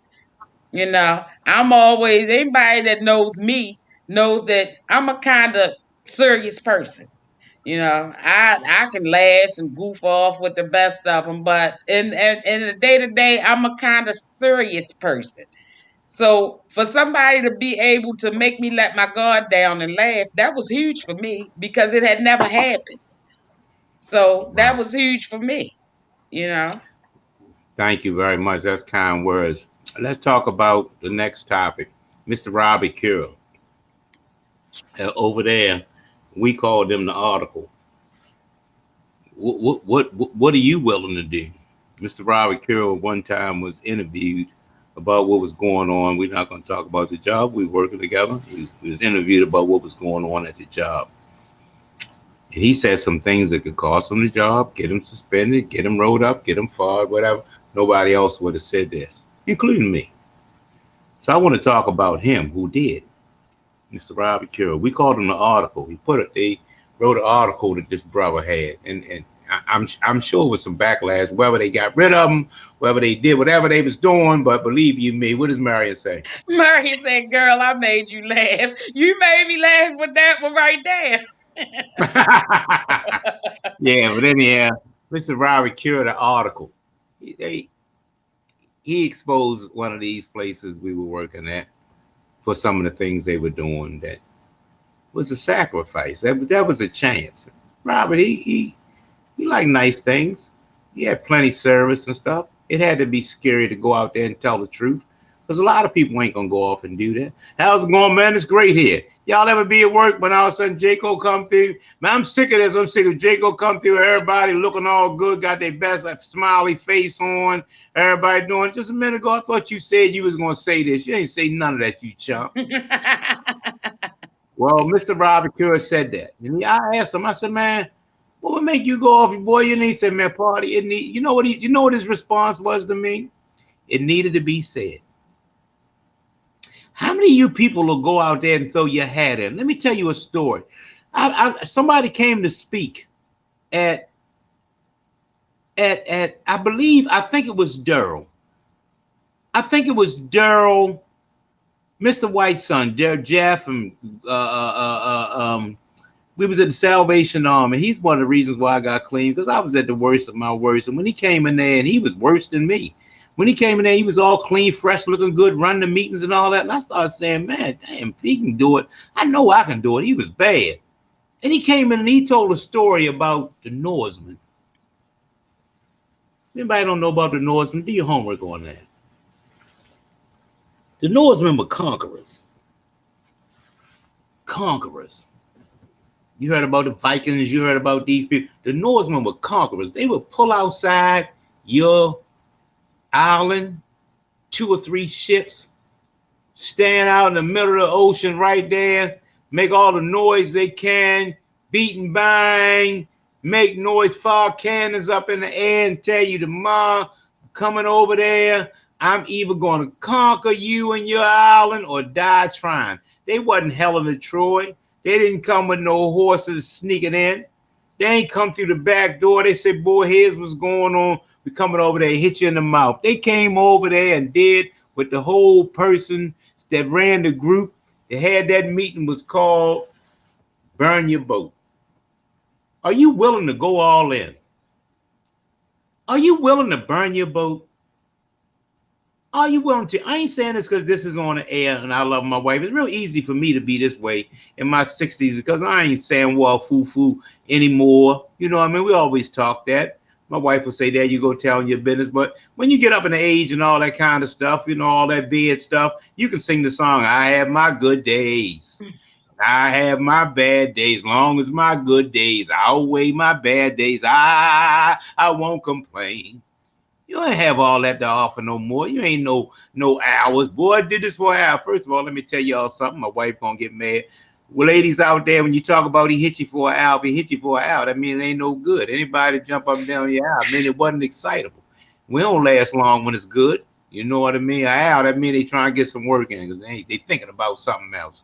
Do a better job. So anyway, my wife gonna fuss when it's over. But here's what's going on. The Norsemen, these conquerors, would come outside your island, be on a ship. They would set fire to their ship, get on these rowboats and row in and make a noise and row over there to your island and either kill you or be killed.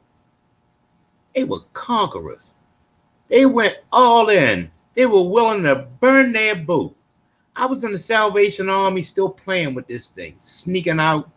Boys would go out and work and stuff like that. You give them $3 for a miniature that costs $1, so you could wait after they blew in the thing like that and test everybody. You sneak and do that little, hit your little miniature. You know what I mean? That boy, Daryl came in and talked that day. Shout out to the great James Mosier with Mr. White, who was the best treasurer in the history of any treasuries, his son. Thank you for making him. He spoke, he said, party. To everybody out there, are you willing to burn your boat? Are you willing to be all in? Are you sick and tired of sick and tired? Are you just slowing down? Are you in here playing around trying to get well and then going back out there and do the same thing? Are you done? Or are you done? Are you willing to burn your boat? Are you all in? I am all in with my marriage. To my wife, I'm all in. I mean this. I ain't gonna say, oh, we died, something's happened, I ain't gonna never get together again. I've had some good women in life. You know, rest in peace, Sylvia, rest in peace, stuff like that. But I've never been married. I've been married one time to this woman right here, and I'm all in. You may not be lucky enough to end up with a couple Toots and a couple Sylvias and still end up with a CC. It just don't happen like that. Y'all know I'm all in with my marriage. I'm all in with life. I mean this thing. Now, what are you all in for? I was all in on getting clean and getting off drugs. I was all in. I was on my knees praying. I was listening. I went from the back of the room to the middle of the room. Me and Carl Evans laugh about that. Till everybody wanting to see me and stuff like that. To every in a meeting, reading in the meeting and stuff like that, so everybody could see me. To getting back in the middle of the thing where I was listening. I didn't care who saw me. I didn't care what anybody thought. I was all in. I no longer wanted to be a drug dealer. I no longer wanted to be a drug addict. I no longer wanted to be a thug. I no longer wanted to be any of that. I wanted my life back. And I got it back.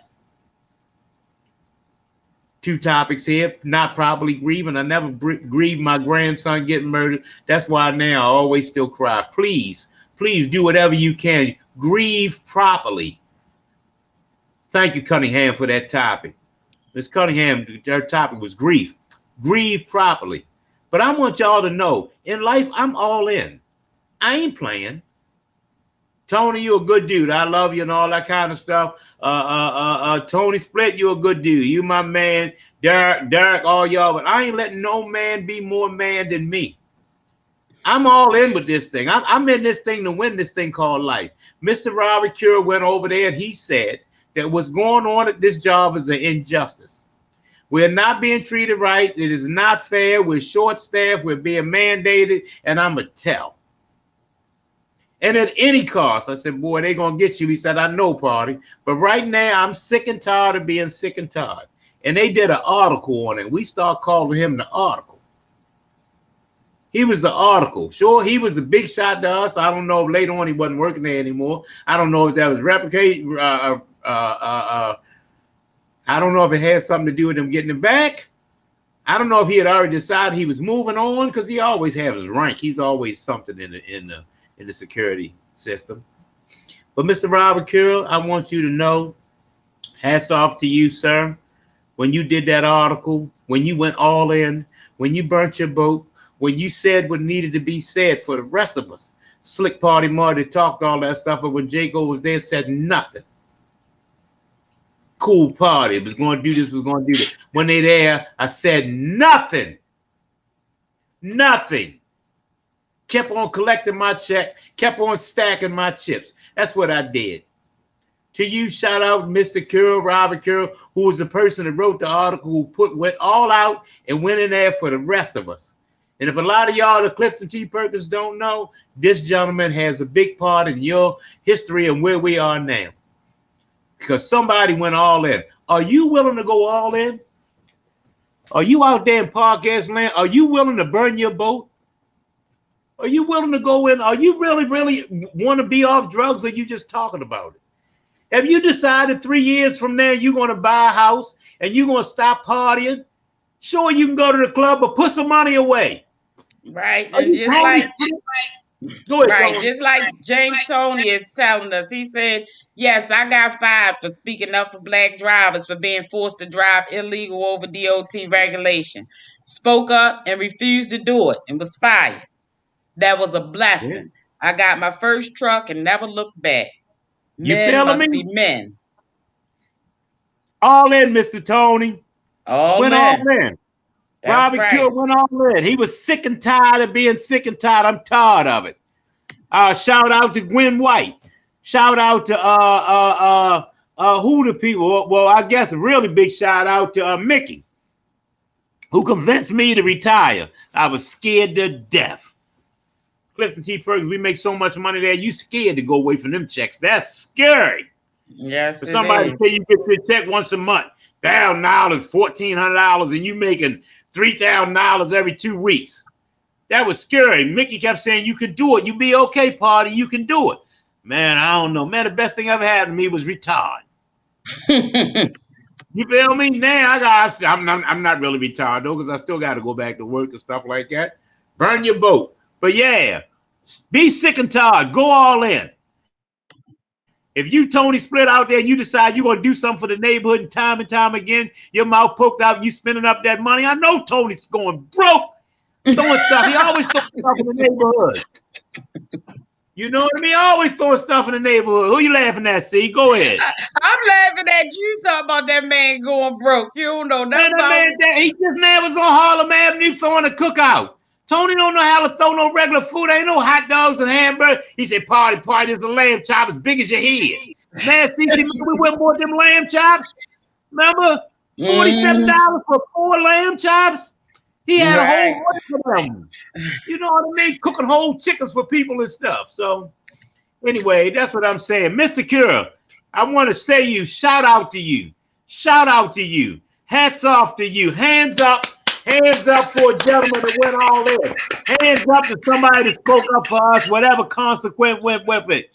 Were you willing to burn your boat? That's the topic in life. Are you willing to go all in on something? I'm all in on these podcasts. I'm all in on it. My wife is all in on being an engineer. She's all in on it. Trying to be something like, I'm all in on it. Being a father, I'm all in. Being a grandfather, I'm all in. For being a great-grandfather, I'm all in. I'm all in. Are you all in? Are you half-ass doing stuff? Are you willing to burn your boat to get to the next chapter in your life? Be all in. CC, bring us home on that topic. Yeah, I mean, I don't even know what more I could say about that, baby, because you said it perfectly. I couldn't say it any better myself, because one thing that we all know is when you half-ass do things, you get half-ass results. You know, when I retired from Clifton T. Perkins, you know, I retired because of an injury, you know, and it was scary. It was scary to be out here spinning in the wind, don't know what you're going to do. But just like James Tony, you know, sometimes those things that you look at as the things that you may be most afraid of will turn around and be a blessing. You know, if anybody would have told me that I would be married to this man, I would be still rolling in the floor laughing right now. But, You know, we always say, if you want to make God laugh, tell him your plans. You know, I retired. I was scared because I've been working since I was 15 years old.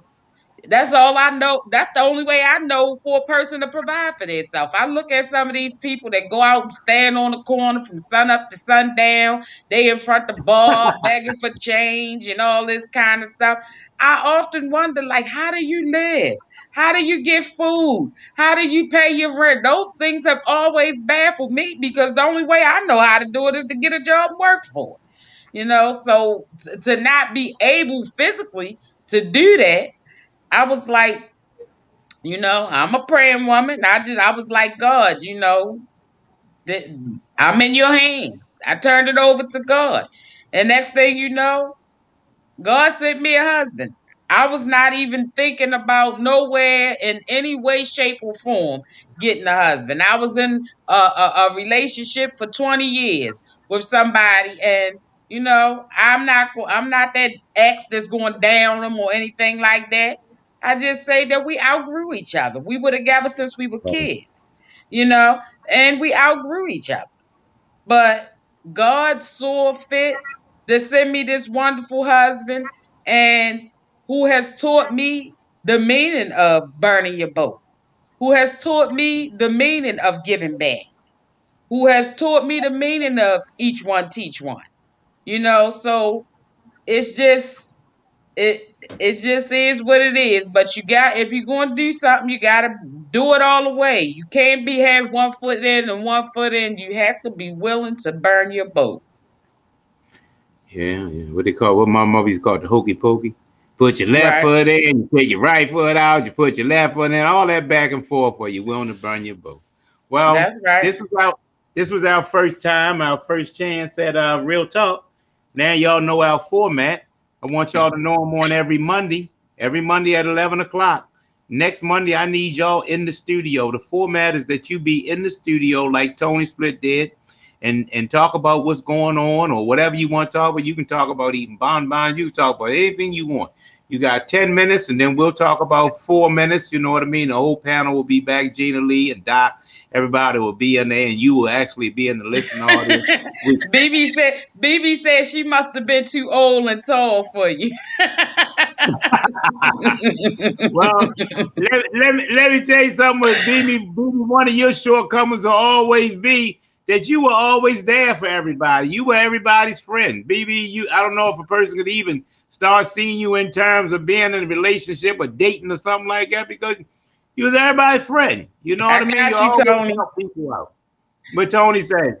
He said he need that link. I got you. We want you to join us next week. I got you. Okay, yeah, that's what's up. We'll know how to do it. We'll be ready.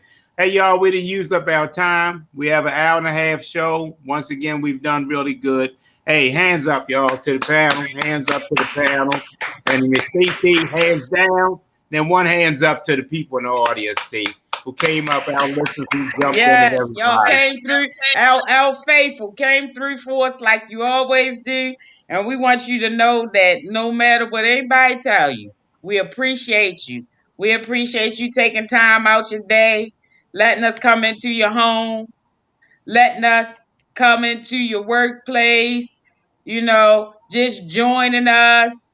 And I see quite a few people on here telling me that they need that link.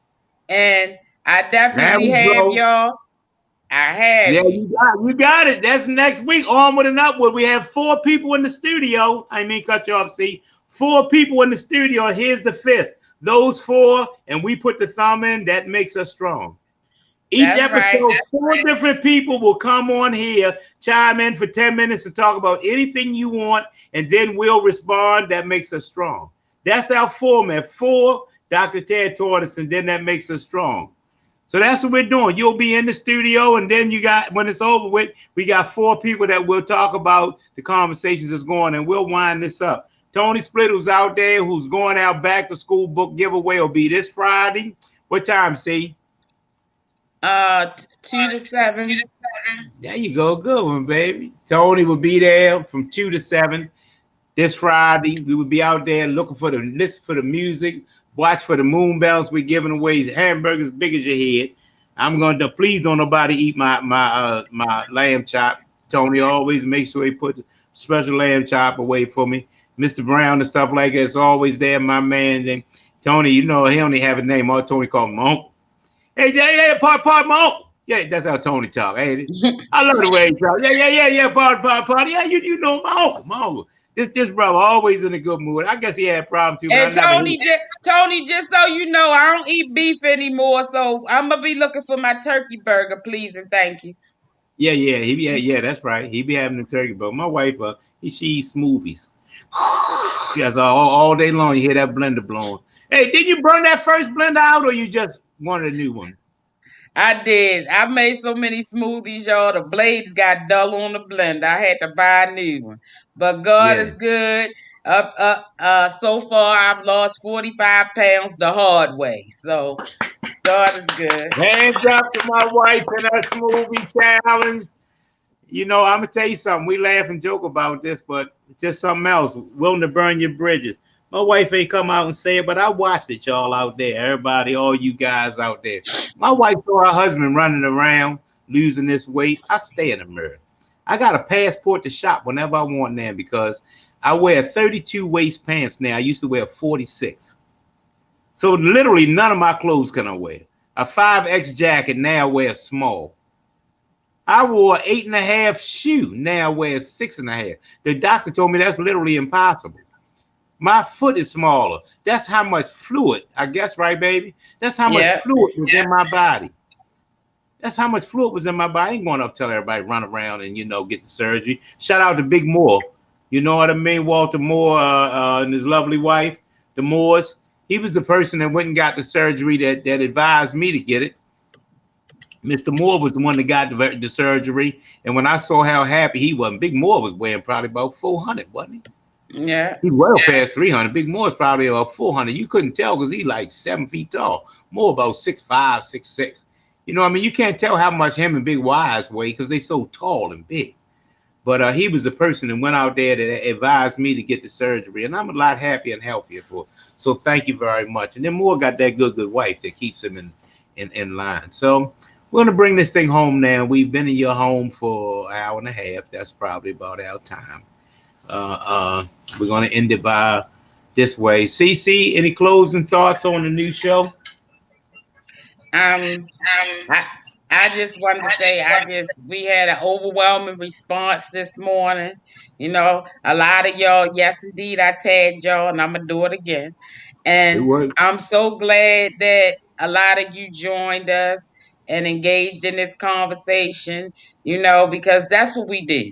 You know, I know there may be a lot of other podcasts out here where people do some fancy thing or whatever to try to keep you entertained. But what all of our podcasts, we pride ourselves on being real people in real situations that do real things and have real people in our audience. So, you know, we're just so happy that you joined us and that it was such an outpouring of comments and support. And in closing, I'll say what I always say in closing. Get the shot, wear the damn mask. The Delta variant is still out there and thriving. So do what you can and do what you must. And we love you all.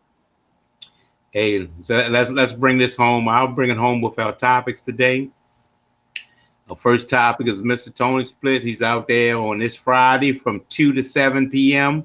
This Friday from 2 to 7 on Emerson Avenue in Poplar Grove or Poplar Grove and Harlem Avenue. Just follow the noise. Look up for Party Marty's Moon Bouncers and their entertainment. Just you know, follow the smell. We'll be out there giving away free haircuts. After the free haircuts go, Party Marty's, Moon Bouncers, and the podcast, Real Talk, donating $100. What we're doing is we're matching what you put up for the next haircut. If the haircuts are $10, you put up $5, we'll put up $5. If they're $20, you put up $10, we'll put up $10. We'll get it as many in until $100 is gone. And if it still looks good after that, then we'll reach back in our pocket again.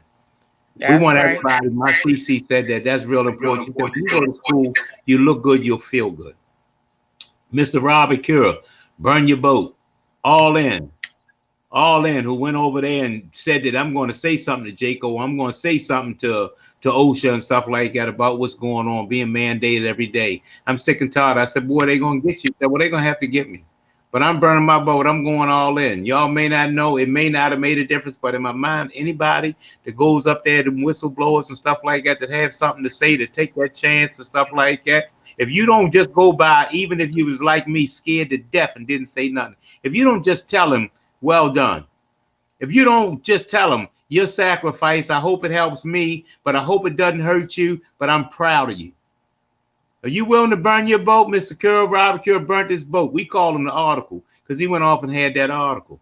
We're going to talk about Cinderella, who talked about mental illness. My good friend who wants to remain anonymous talked about mental illness. We don't have a clue what's going on with mental illness, but somebody that you see something's going wrong, stand up and talk to somebody about it.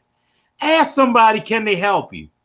You know what I mean? Stop being so tough out there. You know what I mean? You may need help. You may need to talk about it. Don't be Marty, 64, 65 years old, still dealing with a situation with my grandson crying all the time because God trying to melt my heart because I didn't grieve right.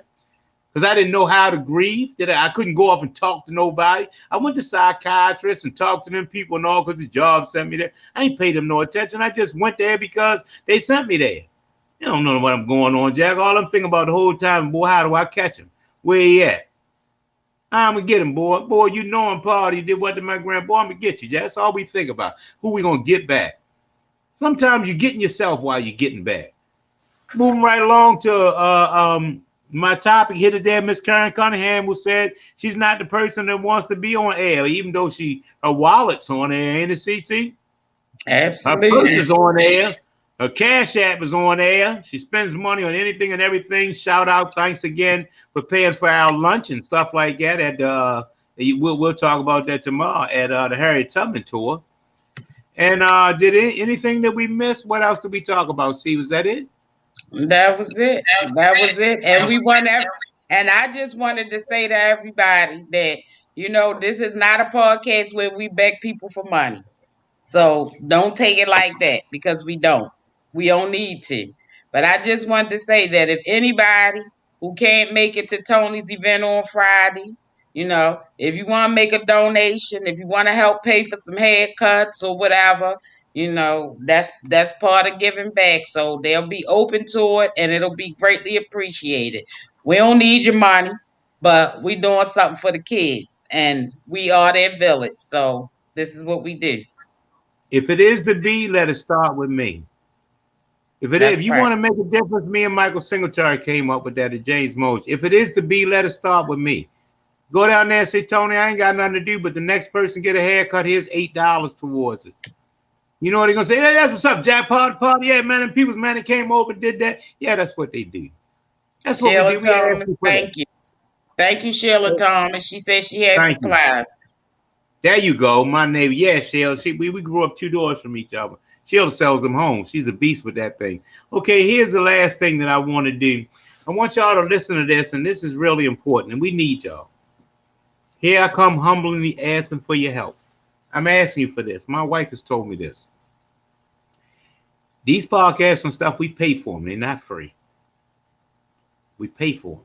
It's not free. We ain't writing off no taxes or nothing like that. We reaching our pocket out of our retirement money.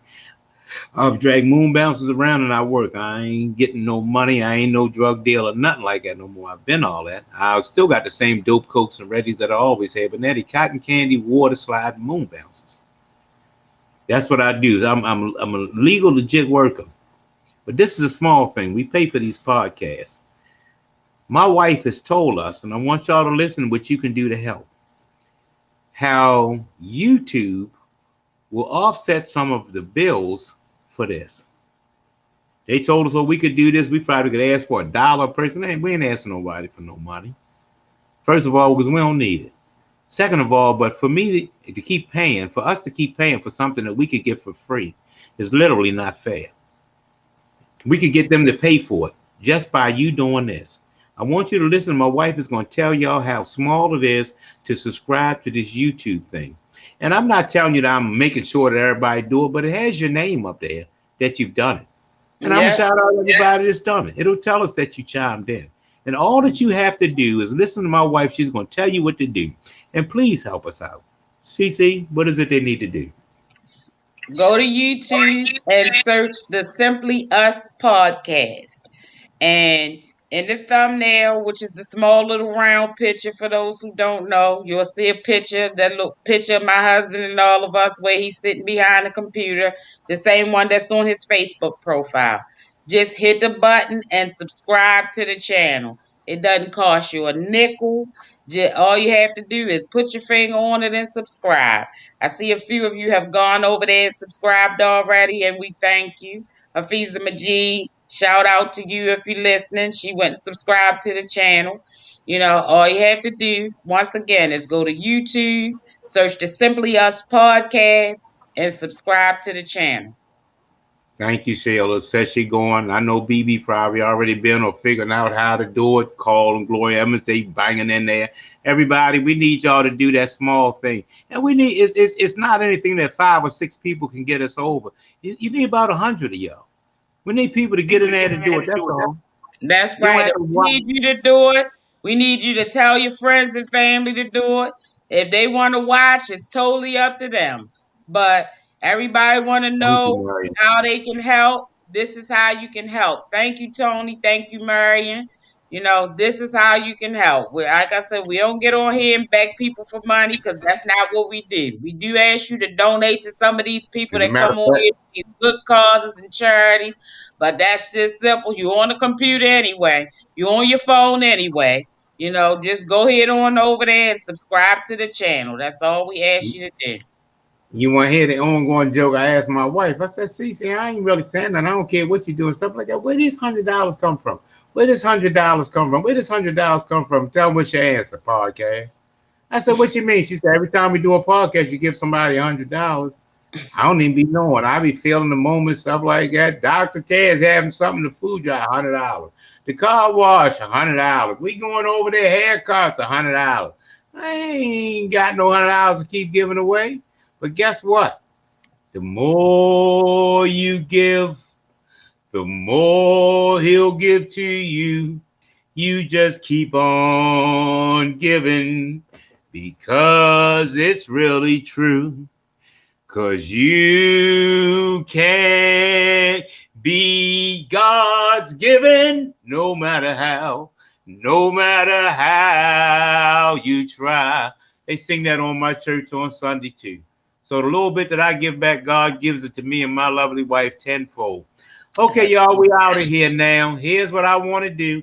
I end my show a little differently all the time now. There's another song that I sing. My mother has been in my heart a lot lately. Rest in peace to the late, great Catherine Tate. I don't know why she's doing. She's melting my heart. And I keep crying and crying. I don't know what's going on. Some of these shows aren't even sad, but they make me feel so good inside. Tony Split, you are an awesome individual, my friend. And you just make me feel so, so good inside. You really do. The things that you're doing make me feel so good inside. When I look at everybody that y'all thought, well, you thought the Party Marty was a hitter then. When I was on them corners and I had them strips going, you thought Party was something when he was up there, boy, being tough. You thought Party Marty was something when he was West Baltimore doing his thing. Look at me now. You think I was a hitter then? Look at me now. I'm bigger. I'm taller, I'm stronger, I'm faster, I'm smarter, I'm better now than I've ever been. And out there in podcast land, I thank you for it. I thank you for it. Hands up for everybody out there that's doing everything they're doing to keep it going. CC, tell them our schedule for this week from Simply Us. Tuesday and Thursday at 9:30 a.m. we will have the Simply Us podcast with myself, Party Marty, Gina Lee, and Dr. Ted. Wednesday we have the Dr. Ted Talk Show at 6:30 p.m. And on Friday, our own Gina Lee on location with Did You Know? Tiffany Wiggins, what's up, baby? How you doing? Always and by the way, Did You Know has changed from 9:30 a.m. to 11 a.m. So if I don't know if I misspoke. I don't even remember what I just said. But did you know on Friday at 11 a.m.? Tomorrow you got an extra treat. We'll be doing Party Marty Let's Talk. And we'll also be doing the segment of what we saw at the Harriet Tubman thing. Gina has been there 5 times. To me, that's the craziest thing I could possibly imagine. Until after we went, right? See, we going back. Right, We right, going back. This right. Harriet Tubman tour or something. Go ahead, see. And we want you guys to check out. We're gonna share some pictures and some share our thoughts about it and everything. And there's an awesome brother that we met that ran the tour. Yeah, And Mr. Cunningham. that's right, Mr. Ira Cunningham. And he does I Love Baltimore personal tours. So he's an awesome brother with a lot of knowledge about history, and he has different historical trips that he runs, for people to go. No problem, Tiff. Just let us know when you want to go. You win. And it just was an awesome experience, guys. And he was telling us about some Civil War things that he do and all of that. He So, goes to New York and it's everything, free. don't he? Yes, he does. He takes people to the Statue of Liberty. I mean, anything that you can think of that within driving distance that's a part of history. And I mean, he's not just a driver; he's a tour guide, so he can give you information about all these things. It was absolutely outstanding. That again, that's I Love Baltimore personal tours, and the gentleman's name is Mr. Ira Cunningham. Put up Michael Singletary's comment if you can, please, and read it. I'm working, couldn't chime in, but I listened to the show. Once again, great job, family. Always on there, always supportive. Michael Singletary is an avid supporter of James Mosier Little League Association. He's also the major of all the racetracks in the state of Maryland. He's given both our sons a job, hasn't he? You know what I mean? Absolutely, He doesn't just a stand up brother. You know what I'm get saying? stand up brother, man. When them boys came out of school and was fresh out there, just not doing anything. They'd have been how long they been in there? 3-4 years, ain't they? Yeah, and just the definition of what we was talking about. Michael Singletary is a great example of what we was just speaking about, of people that's willing to give back. You know, hiring out young people, giving them jobs, that's part of giving back, because we want to know why they out here robbing and pillaging and doing all the things that they doing. You know, give them a chance. And that's Hey, exactly what Michael Singletary is all about. So we thank you, Mike. Good job. real talk. And then some of y'all that's out there listening, that gives us another segue. We're gonna start posting some jobs too. See, we're gonna start Yes. posting some jobs. If you don't know, I don't know if y'all know. I don't know what it pays or anything like that. But it's called Maryland Jockey Club. Go up there to the racetrack and ask about are they harmed. Ask about are they harmed. Sheila, Go ahead. get in touch with Maurice. She want to know who she can give the contact to give the supplies. Just get in contact with Maurice, and we'll take it from there. Sheila, 410-800-6628. 410-800-6628 is my number. That's my business number. That's my home number. That's my personal number. I answer my phone. I ain't ducking and hiding from nobody. I'm out here to help. I'm doing my thing. I can talk to people. You can call me anytime, leave a message. Sheila Thomas is a realtor, my neighbor from way back in the day. We grew up 2 doors from each other. That's right. And everybody read those banners at the bottom and these are black owned businesses. Use these people for your needs. This stuff is not just scrolling across the bottom because I like to type. We really advertising for these businesses. So, and anytime that you think of something, or if there's a business that you like us to run, you let me know. But use these people, use this black electrician, Party Marty's Moon Bounce, it's Straight Champagne by Alexis Cisco. It's loaded. For y'all that know what it's loaded mean, you know what that mean. BlackUSA.News, Nolan Ross Security, Sheila Thomas, Realty.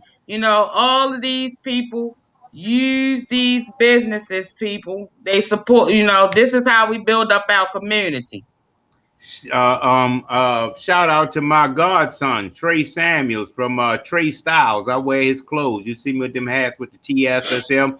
Shout out to him. He called me the other day and he was saying, man, hey, what's up, Godfather? He said, man, I got to get a plumber now. You know what I mean? The electrician came out. He told me he was your nephew. I said, who? He said, Swift Electric. He said, I got the number off the show. So he got the number of Frank owns Swift Electric, which is my great nephew. And he was over his house. He put in some stuff. He got him coming back, putting in a panel. He said, yeah, he coming back, putting in a panel for me. But that's who did my electrical work.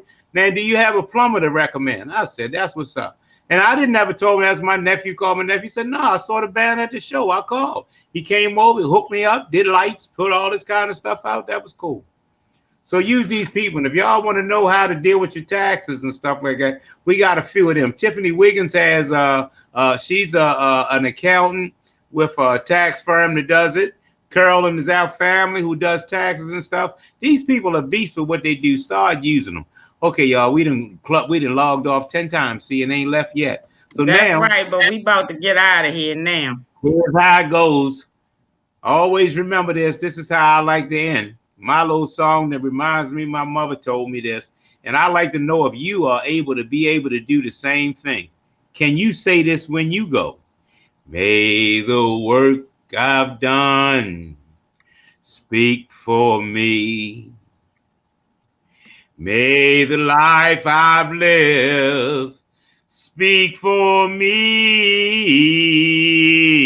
When I'm resting in my grave, oh Lord, may they say, may the service that I give on this podcast speak for me.